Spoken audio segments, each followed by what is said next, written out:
Hi, and welcome back to another Party Political Puffin.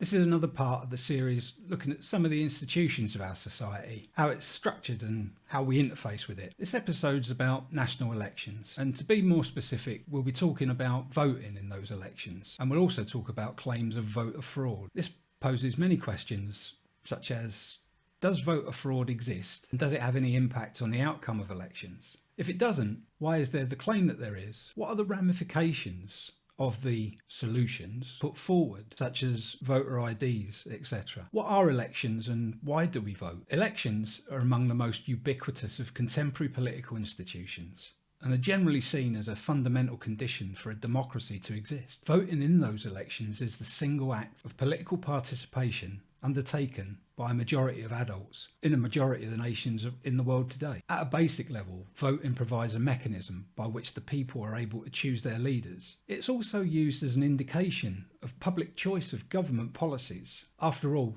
the UK tends not to have direct popular policy setting. That tends to be done through referenda. We wouldn't want people that do not have the faintest idea or interest of what they would be voting for, not the slightest notion of the ramifications of the vote they make in ignorance, creating that policy. That's before we think about what would happen if enormously well-funded and resourced groups with malintent for their own enrichment at the cost of the many were to somehow become involved, telling lies and scaring the nation with tales of hordes of people that do not look like you taking your job, while also miraculously at the same time claiming unemployment benefits. No, that'd be absurd. That would never happen. Voting outcomes for elections legitimise a regime. An election serves as a way for the public to endorse the winner, but it can also be used as a repudiation of an incumbent administration. When did elections begin in the UK? As the UK is a proud nation of laws, equality, and has exported democracy to the rest of the world, and elections are a fundamental process of it, it must have a long history of its people being able to vote in parliamentary elections that we can look at. Hundreds of years, right? Right. Look, you cynical bunch, you come here and you expect me to constantly present some sort of slight on this wonderful nation? Well, no more, I tell you. When I say it has a long history of all the people being able to vote, I mean it. It goes all the way back to 1918. That's not right. It goes back further than... Proud history, laws, democracy, voting in elections. Right, back on track. Yes, as I was saying, all the people being able to vote. I see what the issue is. You could vote in elections hundreds of years ago if you were a landowning man with lots of cash. Look, I didn't write the history, all right? Elections have been a part of Britain since the 13th century. Although it was a tiny part of the populace that could vote, and they were, of course, men. Okay, not to worry, this would change, obviously. Nearly 2 centuries later, in 1432, we have what's referred to as the 40 shilling freeholders. Of course, these were landowners, no peasant scum, but as promised, some advancement. Some women were allowed to vote, and you're very welcome, sisters. Hang on, no, what's this? The Bill of Rights of 1689 has hoved into view. Oh, that's disappointing. We have a Bill of Rights, and nothing has really changed with regards to voting.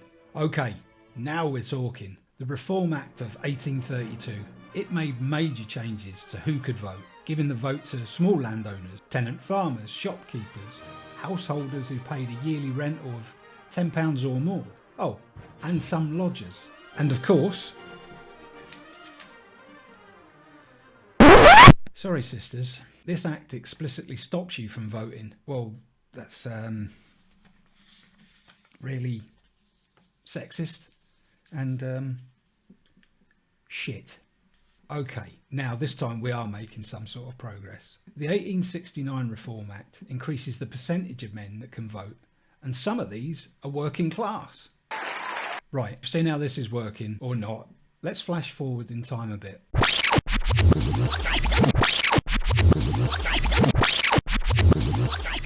we previously touched on, in 1918, the Representation of the People Act, or the Fourth Reform Act, as it was called, extended the right to vote to men aged 21 or over, whether or not they owned property. However, this is where the UK starts to understand that all of its citizens should be able to vote in parliamentary elections. It's not great or ideal, but now all women aged 30 or over could participate in those elections. Now, what about universal suffrage? I can hear you screaming. Well, that wouldn't be until a decade later, when the Representation of the People Act 1928 gave universal suffrage to the UK. Now, regardless of sex, parliamentary elections included everyone.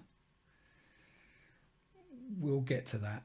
From the age of 21. It wouldn't be until 1969 that the age at which one could vote in parliamentary elections was lowered to the age that it's set at today, 18. So, a bit of a long road, but now everyone can vote. What's that?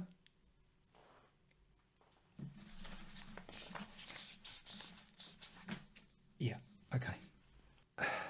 Except for those over 16 but under 18, despite being able to have sex, marry, join the armed services, those convicted of crimes leading to or likely leading to a conviction, those guilty of election-related crimes, foreign citizens without UK citizenship, and then there are those that should not be allowed any interaction with any decision-making process, members of the House of Lords and the royal family. Well, it's been a struggle, but now we will keep moving forward, right? Okay. So now we have an idea of the struggle fought over centuries to simply get universal suffrage for the UK. The universal bit is still contentious, and the fight to change this goes on. It's clear that people have seen our society's march forward as always being contingent on ensuring political agency for as many of the population as possible. So any attempt to reduce the number of people being able to have their voice heard is clearly antithetical to the democracy of the UK, right? Whilst we've seen the disenfranchisement of swathes of the populace occurring over centuries, we only have to look within the tenure of this current party to find concerted efforts to prevent normies, common folk, poors like us, from voting.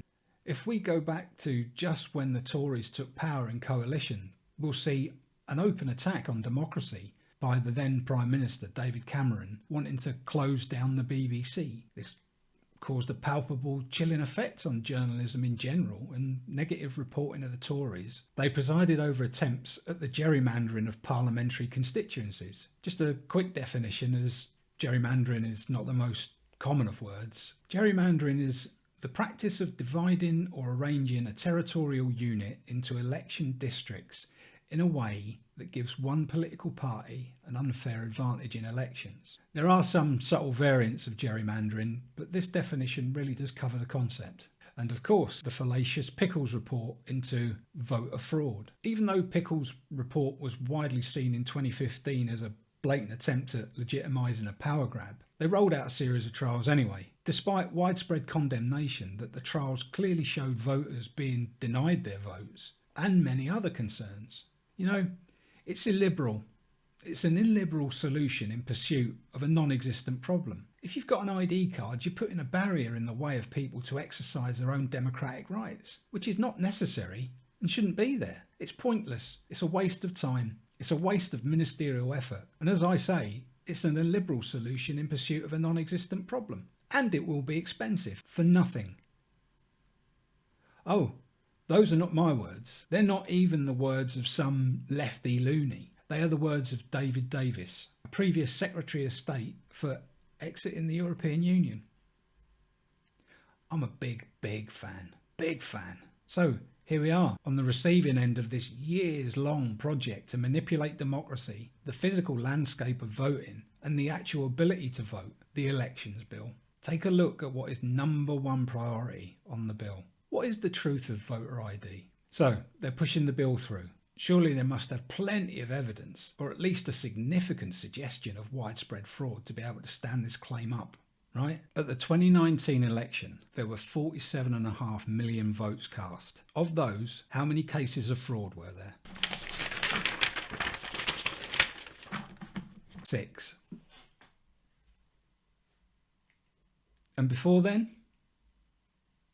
What will voter ID laws mean for the people? Sam Grant, who's the head of policy and campaigns for Liberty, put it in a far less dry and, if left to me, angry way. Millions of people in the UK don't have photo ID, and the vast majority of them come from communities that are already marginalised and underrepresented by our political system. Meanwhile, the government's own findings show our current voting system is safe and secure. Requiring people to show ID to vote is unfair and adds a huge barrier to many people's ability to vote, especially those already facing inequalities, including LGBTQ plus communities. This will particularly impact the LGBT plus community, people of colour, those of us who are working class, homeless and or disabled, as well as trans, non-binary and gender diverse people who may not have ID which matches their gender or how they look. So, what do we do now? The UK/Britain has a long history of holding elections. These have not always been democratic, with exclusions based on wealth, property, sex, etc. Even today, we exclude certain parts of society for reasons. Many studies, including the Electoral Commission, deem voting to be secure in the UK. There's a long-term project by the Tories to assure power by excluding voters, manipulating constituencies and subverting institutions of democracy. For me, the most important part of all of this is recognising the effort that has been applied to ensuring the minimisation of who can have their voices heard. The push by the Tories to restrict those who can vote today is real, while their claims of widespread organised voter fraud are, by their own terms, absurd. It's necessary to learn that independent observation of our elections is necessary and desirable to protect the people from those that would try to subvert our wishes, like the people in power. For sake. We've seen this as a project of the ruling class that has been ongoing for centuries. This shows us that the struggle for true emancipation for all of society, whilst a situation a democracy should never have to imagine, let alone deal with, is necessary. In the spirit of full disclosure, I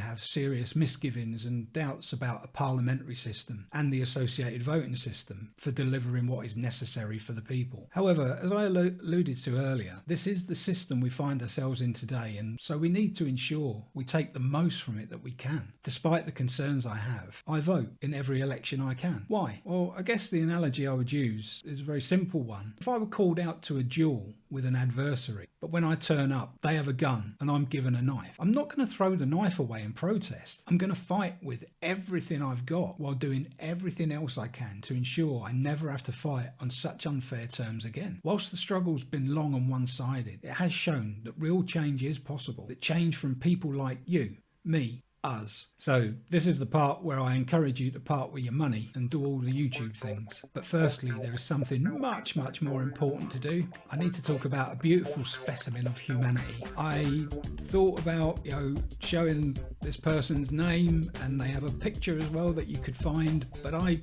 am always uncomfortable with that, particularly as I haven't got permission to do so. But their Twitter handle is a man on a tram. So a man on a tram is to be celebrated. So this is going to sound a bit odd, but not only is a man on a tram a gorgeous, caring, sharing person who subscribed to the channel, but a man on a tram also happened to be the 100th subscriber. I don't have anything I can give, really, except for my genuine gratitude to both a man on a tram and everyone else that's subscribed. So rather than do the usual YouTube outro, I'll simply let the animations run and I'll say thank you to a man on a tram and all of you, seriously and sincerely. Thank you. I really appreciate the support, and I hope to be able to repay you with content you like and a place to check in with as the community grows. Many thanks for watching. Take care, be safe, and see you in the next one.